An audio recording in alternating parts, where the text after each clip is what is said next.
Good afternoon and welcome. Thank you for joining us today. My name is Naomi Aiken.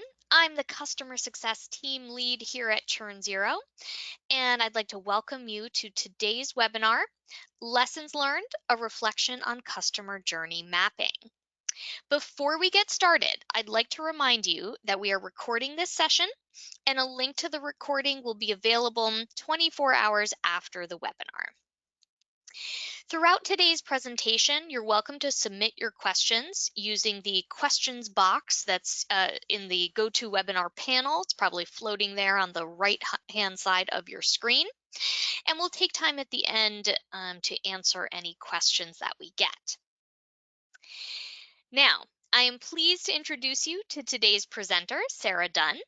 Sarah is a customer of Churn Zero and is the Federal Customer Success Team Lead at Quorum Analytics, which is a software built for public affairs. Sarah was recently in charge of completely overhauling their onboarding process to focus on value realization for their customers.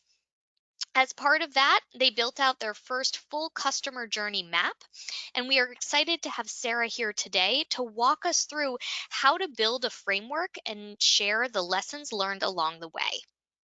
With that, I'll turn it over to you, Sarah. All right, thanks so much, Naomi. It's great to meet you all. I'm going to turn on my webcam so I can see you all. I'm super excited to be here today to talk to you about the lessons that I've learned from customer journey mapping, and I really appreciate everyone tuning in today and hope each of you are enjoying the webinar from the safety of your own homes. As Naomi said, my name is Sarah. I am the customer success team lead at Quorum, specifically for our federal team. I've been at Quorum for about 2.5 years now, first as a customer success manager, and then working in the team lead position.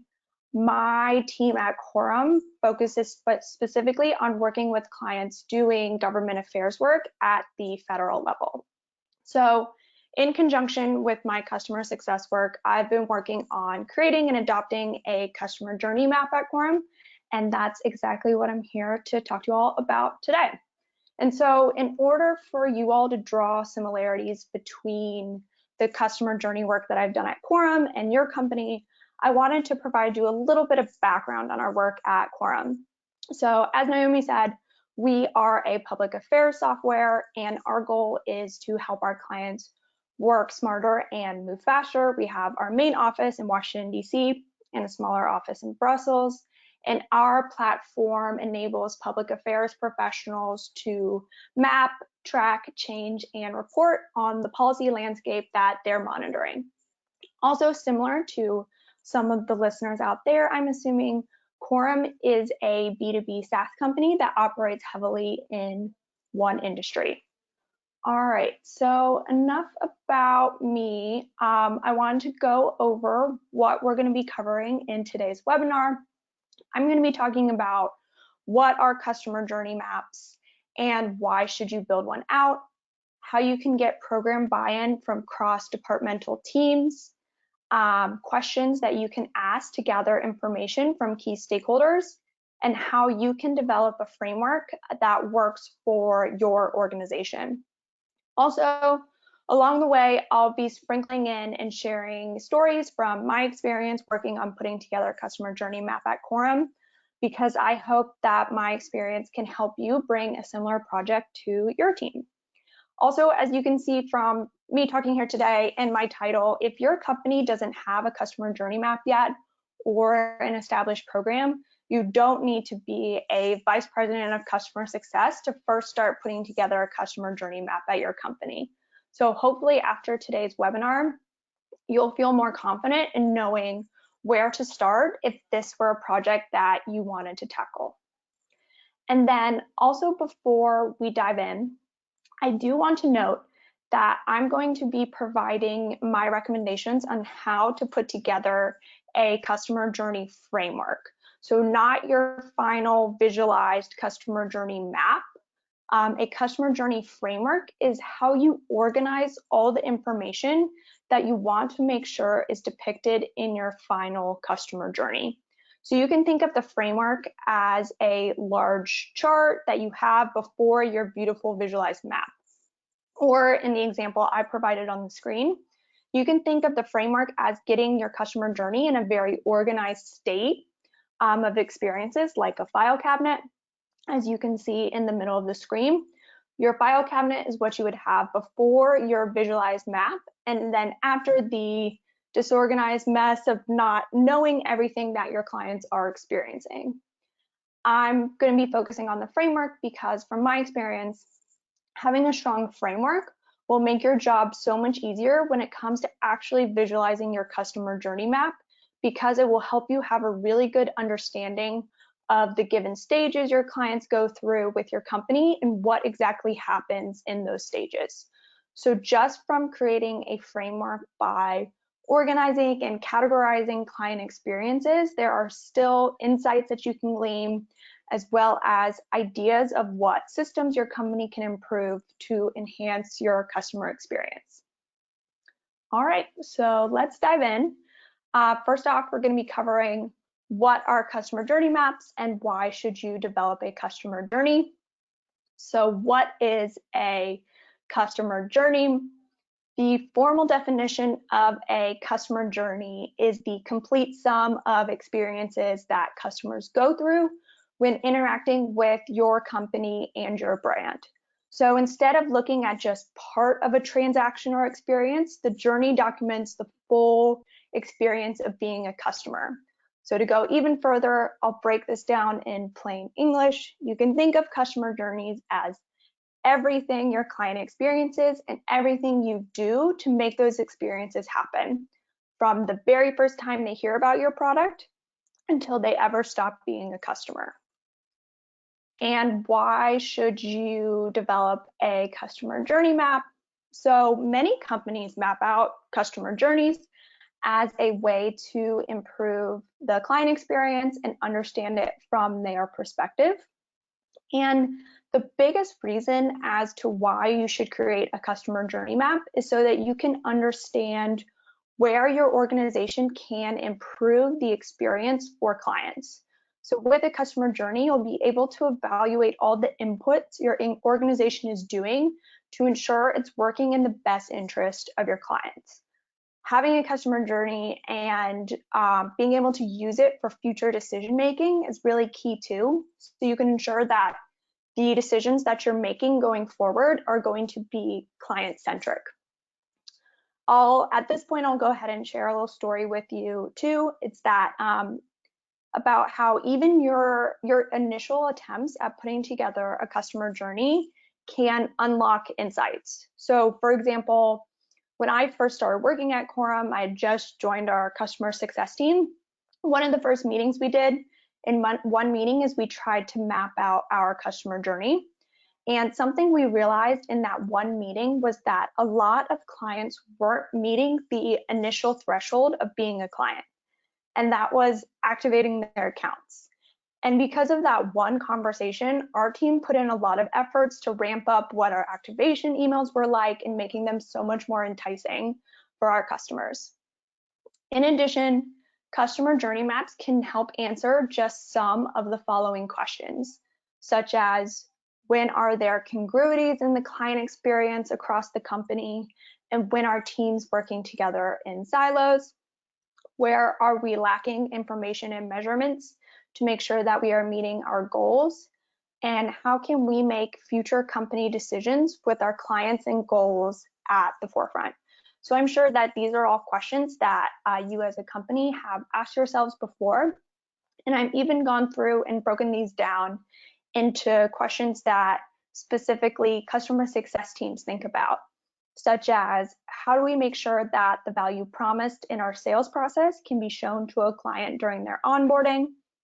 How do we know that all the engagement tactics we attempt with clients are ensuring they see value in Quorum? And then where can we turn opportunities for improvement into the focus of future changes for our team, such as the structure of our team, how we handle clients during onboarding, renewals, etc. And then I also wanted to make sure to include some other benefits of having a customer journey. And so side effects of the customer journey may include helping educate new team members. So if you have a new person join your team, you can share with them your customer journey so they see exactly where they fit into the overall picture of your company. And then customer journeys are also helpful in managing expectations with new and prospective clients. So say you have a brand new client, they're about to go through onboarding, you can give them the customer journey and say, this is where you are right here, and this is where you fit into the overall client picture. All right, so now we are on the same page about what a customer journey map is and why it's important. So I'm going to move on to the next portion of the webinar to talk about how to get program buy-in from cross-departmental teams.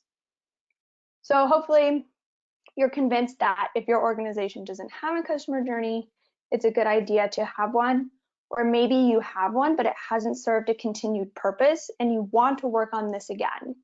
So when it comes to who to talk to first, I recommend talking to the head of your customer success department. So it's really important to get leadership buy-in, especially from your team on this project, because a good customer journey map is going to want to incorporate the thoughts and opinions of every department. So not only can they support you as you try to get people across multiple business functions into a room so you can do the research needed, but they may have wanted to do a project like this but don't have the bandwidth themselves.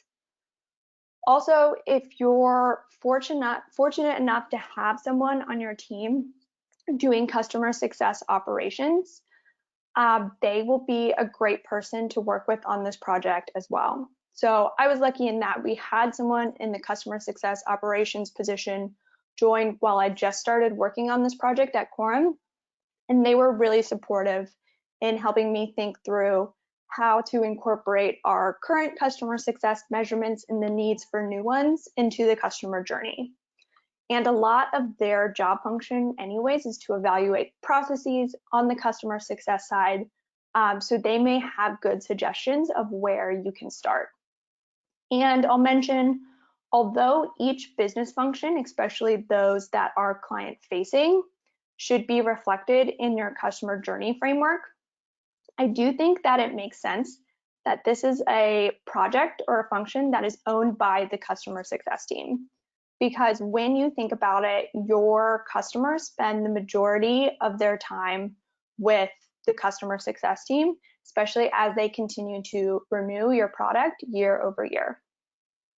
All right, so say you have your ally on the customer success team, whether it's someone in a leadership position or in customer success operations. Here are the recommendations I have for an agenda when trying to get buy-in from other departments to participate. First of all, don't assume that everyone knows what a customer journey map is. So when meeting with other stakeholders, make sure to initially always start the conversation by redefining what a customer journey map is and what it could accomplish at your organization. So the overall goal of your customer journey map. So not only is it good to start off by defining what a customer journey map is, so everyone is on the same page, but it's also helpful practice for you. The more that you practice articulating the why of your project, the more confident and articulate you will feel in your goals to accomplish this customer journey map. And then I'll also add there's plenty of articles and resources online that can help you explain to your organization why you think you all could benefit from having a customer journey map. And you can even use the same language I did in the previous section. Also, it's important to make the need for a customer journey map relevant to your team. Are there particular challenges that your team is facing, either just on the customer success team or at your company that you can use as an example? If so, I would recommend using those. And again, you can use the examples that I used in the previous section if you wish as well. Also, If you can think of one already, I highly recommend sharing a success story on how a new process or structure put in place stands the test of your initial customer framework that you've built out. So you may not have an example like this from the beginning, but keep this in mind as you're working on your framework. So you can use this as an example as you continue to speak to why the need for a customer journey is valuable. So the example I always used with my team in similar meetings was I would share that when I first started working on the customer journey map, our team implemented that our CSMs should have activity targets for our team, so we know the number of client interactions that we should have. And at first, I was hesitant that this was something that our team needed. But when I went back and looked at the customer journey, I saw that one of the major inputs that our customer success team did to ensure clients were seeing value in the platform was have those meetings with clients. So once I understood that this was an important metric for our team, I saw that we weren't necessarily measuring that metric when I put it into my customer journey framework. So using that framework, I could then see how encouraging more client engagement and measuring it could move clients towards our goal of seeing value in the platform. Also, I'll share that in my experience, I've never met anyone on my team who wasn't interested in doing a customer journey from other departments. Everyone pretty much agrees that it's something that our organization needed. And I will say that wasn't the hard part. The hardest part was making sure that this was just a project that stayed on everyone's radar and didn't get sidetracked from day-to-day work. A tactic that I found helpful when talking to other departments' leadership was inviting them to participate, but also suggesting team members of theirs that may want to join. That way, they just needed to give me a simple yes or no when it came to who on their team would help me map their team's portion of the customer journey. All right. So now that you have the go ahead to start working on the customer journey project, now what? So the next section we're going to cover is questions to ask to gather information from key stakeholders. So if we go back to how the customer journey is everything your clients experience and everything we do to make those experiences happen, so you can imagine that's a lot of information, and thinking about how to map that can be really intimidating. So before you map anything, I recommend information collecting as your next step for your customer journey. And in order to do this information collecting, you're going to want to pull in team members that interact with clients across various portions of the customer journey. So I recommend doing this information collecting through a series of roundtable discussions with your team.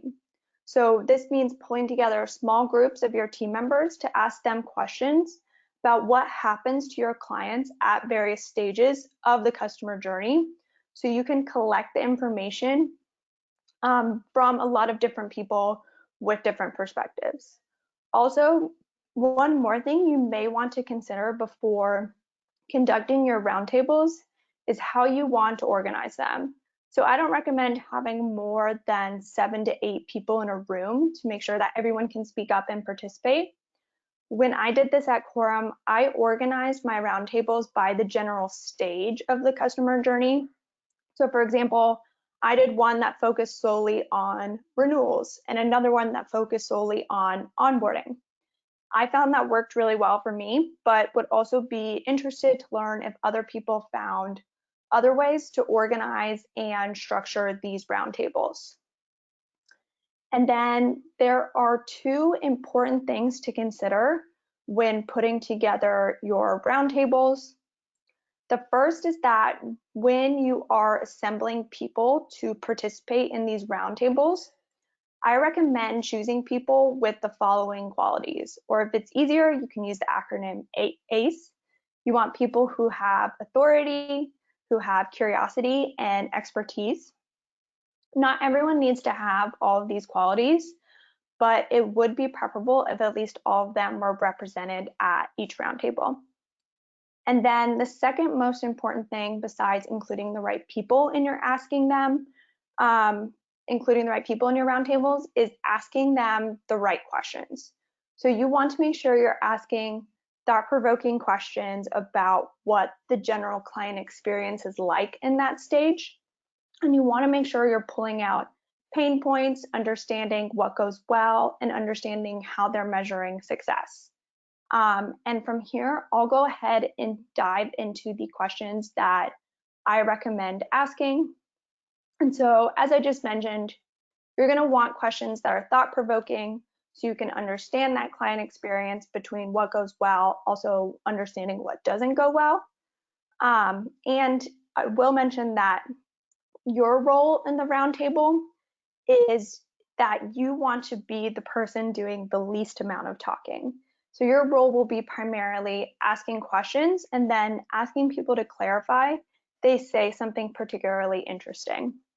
I would also recommend you bring another team member to the roundtable to take notes and be the note taker so you don't miss anything that was mentioned.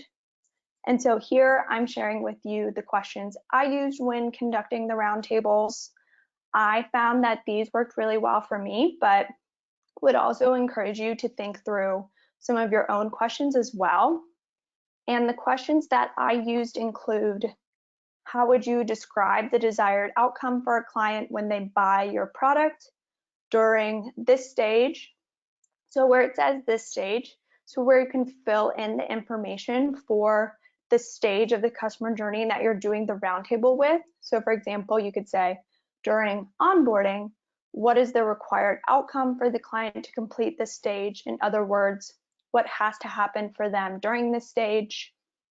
During this stage, what would be the appropriate experience for the client that makes going through this stage pleasant and efficient? During this stage, what would not be the optimal experience for the client who is in this stage? What specific steps did the client need to take to work towards the desired outcome during this stage? And then other questions I also have here are, what does your team do to help them reach the desired outcome at that particular stage? What tactics do you use to get clients at the desired outcome during that stage? How do you know you're getting clients closer to that desired outcome during that stage? And then the last two questions are, how do you measure that clients are meeting the desired outcome during that stage? And if you don't measure that, how do you think you could? And what do you do when clients don't meet the desired outcome for that stage? So those are all the questions that I would recommend asking during the roundtables and collecting all the answers to those questions. And then as you start to review and format the information that you've collected during your roundtables, I would highly recommend you read through these recommendations before you start working on your customer journey framework. So essentially, I'm sharing with you all the things that I tried and did not work out well for me. My first recommendation is to start with an Excel or a Google Sheet. Don't try to draw or visualize the customer journey first. So with an Excel, it is easier to make sure that you have a way to organize and include everything that happens to your client within the customer journey. And even though you want your final product to be that visual, I would recommend starting with an Excel, because that way it's much easier to build on what you have, and you don't have to worry about having too much information just yet. And so that way you're not worried about having that perfect map and trying to fit pieces into it. And then my second recommendation is to create your own framework based on the information you've collected from your roundtables. I wouldn't recommend using an empty template you find online and just plugging in your answers, because when you create your own framework, you're really making sure that it's reflecting your unique company's customer journey. And you're forced to answer questions such as, what do you want to get out of this customer journey, out of your customer journey map? And what are the basic questions you need to understand and answer to know what is happening to your clients at any point when they are interacting with your company? And then my last recommendation on the page here is to decide how you broadly want to organize your framework in Excel before you work to compile all the information from the information collecting stage. So like I said before, I had already decided I wanted to organize my roundtables by stages. And I decided that because I knew broadly I wanted those to be my stages for my customer journey. So I recommend making this decision before your roundtables because it ensures that the questions that you are asking get you the materials you need to further fill out your framework. And then my next slide here is an example of a very broad organization for your framework that you can use going into those roundtables. So this allows you to compare the questions side by side, and then you can also compare them based on the general stages, based on how you have organized your roundtables. So here you can see I've organized them by prospecting, sales leads, what happens when you onboard clients, when clients are in the steady state of account management, and then what happens to your clients when they're experiencing renewals or going through an expansion opportunity. All right. And now we have progressed to the last and most exciting section of our webinar. How do you develop that framework that can work for your organization? So say by now you have collected all the information from your roundtables and made some basic decisions about your framework. Your next step is you're going to need to think about the following things before you organize your Excel. First, I would say decide what level of information you want your framework to be at. So are you going to show the customer experience at the individual level or at the organization level? At Quorum, since we're a B2B SaaS company, it made sense for us to look at the experience at the organization level, so at the whole client level instead of each individual user. But there are tons of customer journeys out there that do the individual level. So you can just choose whatever makes the most sense for how your business is structured. And then secondly, it's also at this stage, you'll need to decide how granular you want your customer journey to be. So as you can imagine, you can't map out every single email that your customers receive and every single support request that they may submit. So this is where you're going to have to make compromises when deciding how detailed you want to be.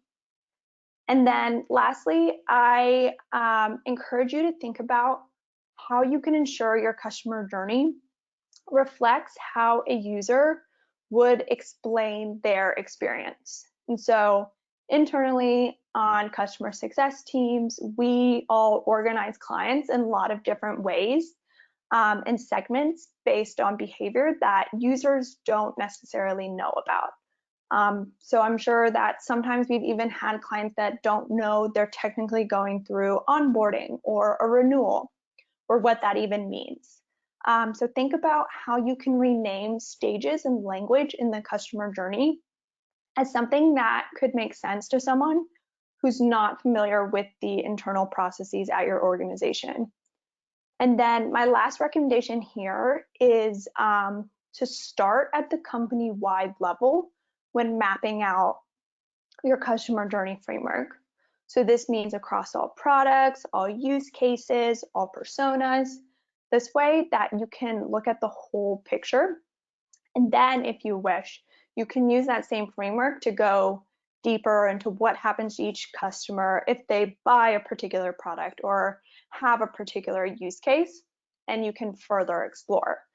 I think it's a lot easier to start at the company-wide experience, and there's a lot of good information you can glean from that before going more detailed. And it's easier to go broader, more detailed than vice versa.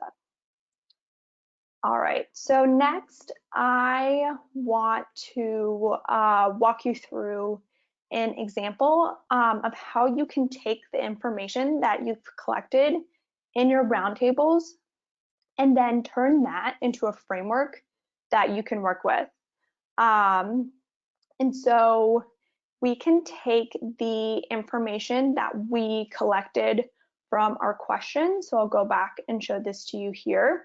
We have our questions here in the rows, and then our stages here in the columns. So we can then categorize the client experience in each of these stages. And in doing so, I will remind you that I'm about to show you an example of a framework similar to the one I used, but I really encourage you to think of this as an example and use your own framework when you're working on your customer journey mapping project, because you want to make sure that your framework accurately reflects your organization's work, and you want to feel confident in understanding all of the individual categories and information that you put in your framework. All right, so here is my example framework. As you can see, I took my sample questions and then organized them into larger categories that can help inform you what is happening at each stage. And I'll walk through each of these questions again and the categories they represent.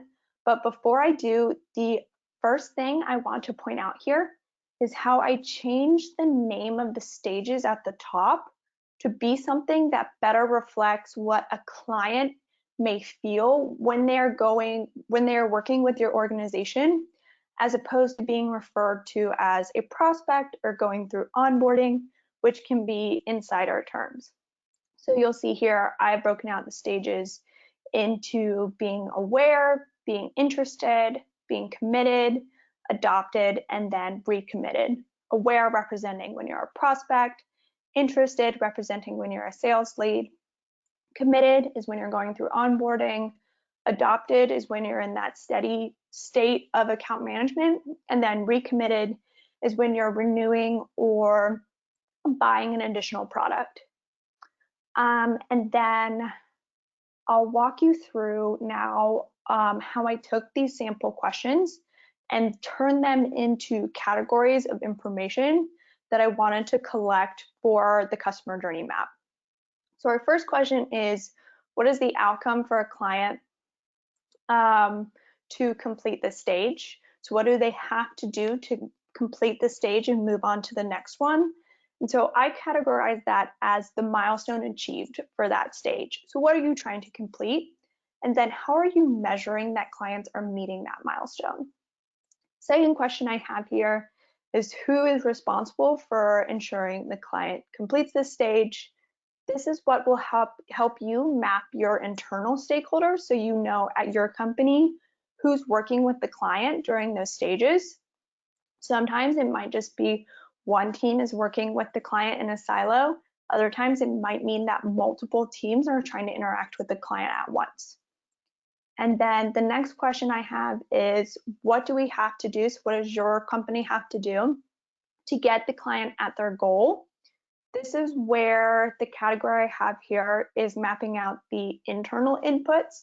So what does your team do to get the clients to achieve their milestone? And then how are you measuring that? So how do you know that those things that your team is doing is effective in helping the client, helping move them across the customer journey? And my next question is, who are we helping to achieve their goal? So who are the external stakeholders at your client that you're working with at that time? So is this when you're talking to the head of office? Is this when you're talking to the admin? Are you working with people who are more influential right now versus the end users? Then my next question is, what does the client have to do to get themselves to their goal? So what exactly does the client need to do on their end to achieve their milestone? Even the best customer success managers in the world can't force a client to use the product. So to a certain extent, your clients are going to need to put in a certain amount of work in order to see value in your platform and achieve the milestone that they would need to at that stage. So what are those things that the client has to do? And how much are you asking of your clients in that given stage? And then how are you measuring that? And then also I've included, my last question is, what happens when the client doesn't complete the milestone in the stage? So what's that outcome for not reaching that milestone? And how are you measuring when clients don't complete that milestone and fall out of your customer journey? And another thing that I'll mention here is you'll see I've added a lot of categories for measurements, because it's really important to know not just what those milestones are, who those internal stakeholders are, but how are you knowing whether people hit those milestones and at what rate they're hitting them, so you can do future goal setting.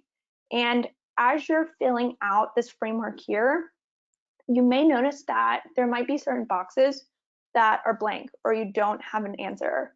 And good advice that I got from our vice president of customer success was that sometimes not having an answer is an answer when it comes to the customer journey.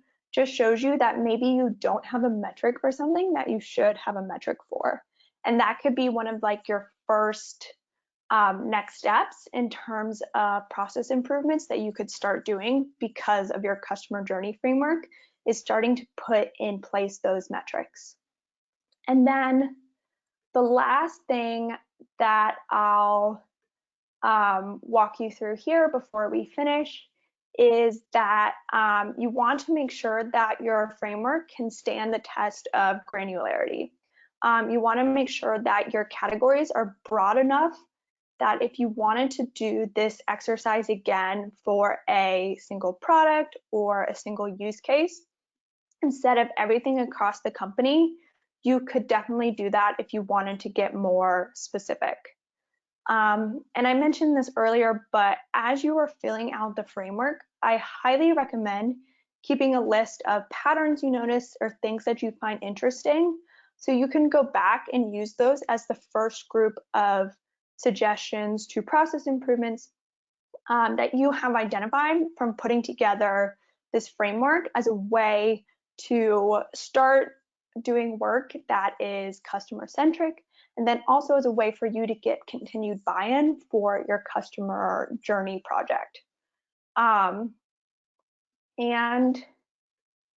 whoops, before I turn over to questions, after you have your framework mapped out, the next steps, as I mentioned, would be to go visualize your journey. So to go from having your organized file cabinet to your beautiful visual. But don't forget that there are still process improvements and changes that you can glean that your organization create from just putting together that framework. And as I mentioned before, make sure to compile these so you can advocate for further investment in your customer journey map.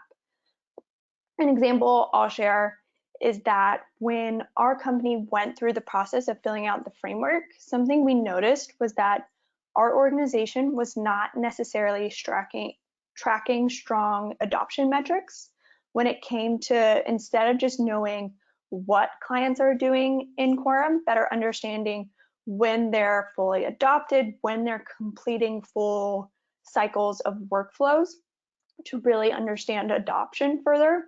And so we're working with Turn0 right now to get that up and running so we can better track that on behalf of our clients. And the last thing I'll mention is that this is a type of project that doesn't necessarily have an endpoint, or in other words, the journey never ends. So you should continually be looking to improve and edit and evolve your customer journey. And to that point, I'm still working on this project currently at Quorum. So I'm sharing my contact information if you ever want to talk further about what we are doing or share any insights from your customer journey mapping project at your company. All right, so that concludes everything that I wanted to make sure to share with you today. And so now I would love to hear any questions or comments that you have. Great. Thank you so much, Sarah. We do have a number of great questions. Folks in the audience here, keep them coming in the questions area of the GoToWebinar panel, and we'll go through as many as we can. All right. Are you ready, Sarah? Yes, definitely. Okay. First question here. I'm curious why the customer journey begins before they're even a customer. Does this hurt the relationship between sales and CS? I'm worried that sales teams might feel that CS is infringing on their own sales journey. Yeah, that's a really good question. So when you think about the customer journey and all the experiences that your clients have, they're going to have an impression of your company and your brand and your product before they even start working with the customer success team. And part of your job on the customer success side is that you're going to want to be fulfilling those promises that were given to your clients when they were going through the sales cycle. So I actually think it's really important that both are reflected in the customer journey. So you can see the language that was used when they were a prospect and making sure that you're continuing with that language throughout when they're a customer or fulfilling those promises that were given to them when they were a prospective client. So that's why I think it's important to see both of those. And it is true that a lot of times sales teams will make sure to put together their own stages or information that they have. I think it's great to, when you're doing your roundtables, to talk to them, to understand like what their stages are, why they built them out that way, because you can even use their information to help you fill out that portion of the customer journey as you try to do that. Great, thank you. Let's move on to our next question. Here we go. My company is in 3 distinct markets with different customer personas. Would you suggest having 3 separate customer journeys or commit to just one? Yeah, if possible, I would try to commit to just one at first. So what is the common experience and thing that you can map across all of your markets and all of those personas? So then maybe you can understand and learn about your company, like what is the unique thing that draws people to us across all of those different pieces. So I would at first attempt to try to do one customer journey or build out a framework that could work for just one, and then take the next step to be more granular and use that same framework to then map it out for each market and maybe each persona. And then once you have those, you can compare them and see how does the experience differ from one to the other. And maybe there are things that you're doing in one market that you should be doing in another and vice versa. All right. Next question. With your roundtables that you described, did you consider including anyone at your company that's not involved in CS, perhaps for a totally fresh perspective? Curious if you think that would be disruptive or helpful. Yeah, so for our roundtables, we definitely involved people that weren't just specific to customer success. Especially when we did the roundtables with the prospective clients and with the sales leads. A lot of that was our team members who are part of marketing and communications or who are business development representatives and account executives, to get a lot of different groups in the same room, because they may be talking to people who are all in the same stage but doing different work. So being able to organize and see all of that at once. And then on the customer success side, when we were working with clients, we also made sure to include not just customer success managers, but we also included our product team in the roundtables, because they have a lot of insight into when your clients are seeing the value in your product. And also, it's really important to include your support team in those roundtables as well, because they interact with your customers as much as you do. So they can help bring insight into what the holistic customer experience is like beyond just the touch points that you might have as a customer success manager. And other departments you can even consider bringing in that may not interact with clients nearly as much as the customer success team, but may have to reach out to clients, might be like your finance team, for example. Are there particular pain points with the renewal process in dealing with contracts or invoicing that clients find clients find difficult, but you might not know as a customer success manager? So when you're putting together those roundtables, I really would recommend including people that aren't just on the customer success team. All right. We have a couple people who are interested in any visualizations of the journey that you've then created as a result of the framework and the mapping. Yeah. So that is actually what I'm working on currently, is next steps is taking our framework and putting it into a visual. So because I'm working on that currently, I don't have anything to share just yet. But something to note is that what I didn't expect and what I talked about here is as you're filling out your framework, it makes then doing that next visual step so much easier because you already have the categories that you want to organize, you already have the touch points that you want to map.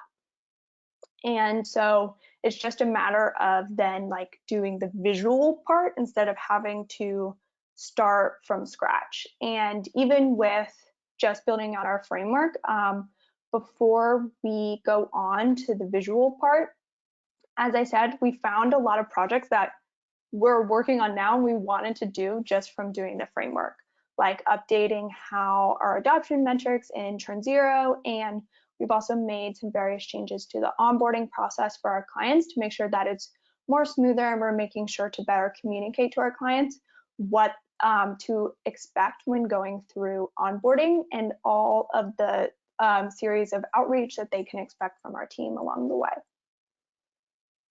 Nice, nice. Okay. Regarding the various framework milestones, are you capturing these in Churn Zero, and how do you track progress towards your customers achieving these milestones? Yeah, that's a great question. So we track them, all the ones in Churn Zero that are relevant to the customer success side. So just our customer success team is using Churn Zero. And one in particular that we do is that we use Churn Zero journeys for onboarding. And this is really helpful for us because our major milestone in going from the onboarding to the steady state is completing your onboarding journey. So being able to complete that onboarding means you complete that milestone and move on to the steady state. So with Churn Zero and having those journeys, we're able to see have we done all the things on that our team has needed to do to make sure that the client has completed their onboarding. So have we had the kickoff call, the full team training? Have they started to use the platform? Any technical setup that we need to do on our team?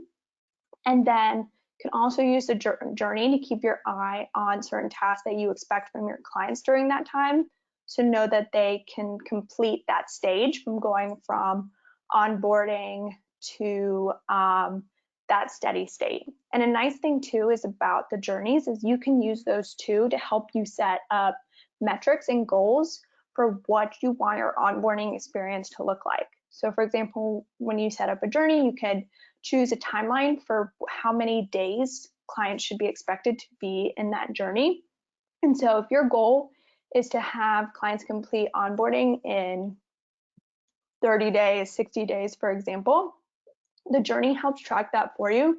So then you have those metrics to know, are we getting clients through onboarding at the rate that we would expect? Okay, wonderful.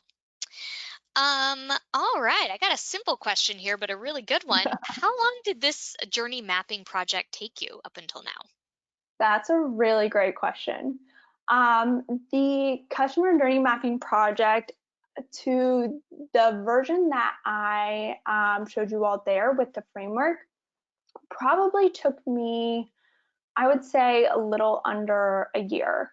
And that being said, as I mentioned, working on journey maps is not my primary role at Quorum. So there's a lot of day-to-day CS work that I'm also working on as well. And so I didn't always get to spend as much time on it as I wanted throughout the year. But it took about a year ensuring to make sure that we got the right people in the roundtables and we're having those valuable conversations.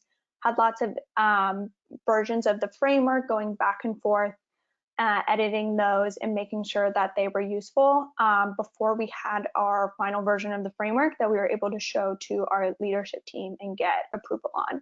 So depending on your bandwidth, I think it could take you a lot less than a year, but that's how long it took me. Okay. Another question for you. Do you have any tips for involving the customer in this process to truly get their perspective? Yes, definitely. I think that's a great idea.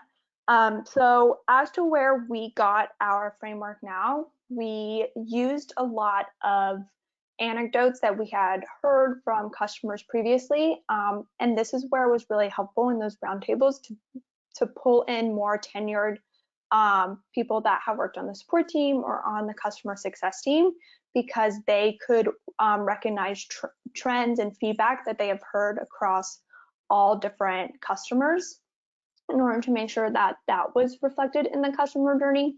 And then a next step that I would like to take with our, once we have our visualized framework, the step after that that I would love is putting the customer journey in front, or the visualized customer journey map in front of our clients, especially an array of those that maybe either know our company really well versus that are newer to Quorum. Say, like, does this accurately reflect your experience? Would you edit this or change this? In what way would you do so? So that's not something that we've done just yet, but a next step that I really do want to take. Okay. Sarah, any advice that you would give on how detailed to go with the journey framework? This question comes from someone who's worried that the concept of the roundtables would spiral into the details forever. Yeah, no, that's a really good point. Because as I said before, it can be really, you can't map out every single email that your customer may receive or every individual live chat question that they may have and your support team answers. So this was a really challenging part in deciding how detailed did you want to be. Something that helped me decide to make those distinctions is that I thought about for each of those touch points, so whether they're emails that the client is receiving from your company or um, chats that they may be doing through live chat, for example, what was the outcome of each of those? And if the outcome was the same, then you could just record it once on your customer journey map and not have that touch point in there multiple times. So for example, when interacting with your support team, because it's going to be different for every client, you can't say this customer will have 5 different live chats and they're all going to be about this. You can assume that your customer is going to reach out to your support team over live chat probably at least once during their experience. What is the general sentiment of that, and what is the overall goal and thing that's accomplished from that live chat outreach? And so being able to map it to just that one particular goal makes you not have to get way too detailed in choosing those touch points. Okay.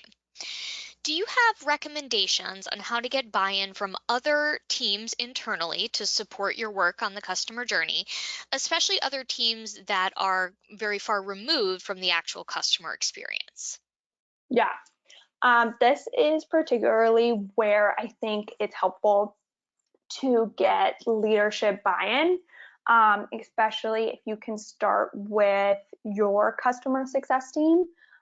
Because then if you have your vice president of customer success on board or someone higher up in the customer success team, really believing that this is a project that you all can work on, they can talk to the other department heads, and then interest will trickle down from there. So it's easier to get people to participate. And it will be much more, everyone will be aware that this is a project that you're working on and something that is helpful, instead of you having to one-off reach out to individual people to say, hey, can I grab you for this, or can I put an hour on your calendar to talk about this, and them not really knowing what you're asking for them or why you're having that conversation. So I think if you're worried about being able to get people in other teams to participate, I would go to leadership first and see if their buy-in on your project can then help trickle down to other team members. All right. And Sarah, if you had to start all over with this project right now, what would you do differently? That's a really good question. If I had to start over, I would, I think I would rethink what the roundtables were like. I found the questions that I asked really thought provoking, but I would love to find a way to make those roundtables more hands on for individual team members. So instead of sitting there and asking them questions and people answering and writing all those down, or listening to people have side conversations about some of the questions I asked, maybe doing more of an exercise while you have everyone in the room. So maybe like giving people individual sticky notes where they write out touch points and put them on the wall, or organize touch points by things that they think worked really well with the customer versus didn't look well. Have people vote on things and organize things together. Thinking of a way to make that more hands-on is something that I wish that we could have done. Sounds like a great idea for future, though. Yes, yes, I recommend it for others. Well, wonderful. Thank you, Sarah. We're getting so many comments here just thanking you for all your straightforward advice and really helpful information. We're just about hitting time now, so I want to remind everyone again, the recording of this webinar will be sent out within the next 24 hours. And at the end of this webcast, you'll get a quick survey pop up. We'd love it if you could take a minute before you log off to just complete that survey and let us know your feedback on this webinar. Thank you again, Sarah, for the wonderful presentation and answering all our questions. Thank you, everyone, for joining today, and have a great rest of your day. Thanks, Naomi.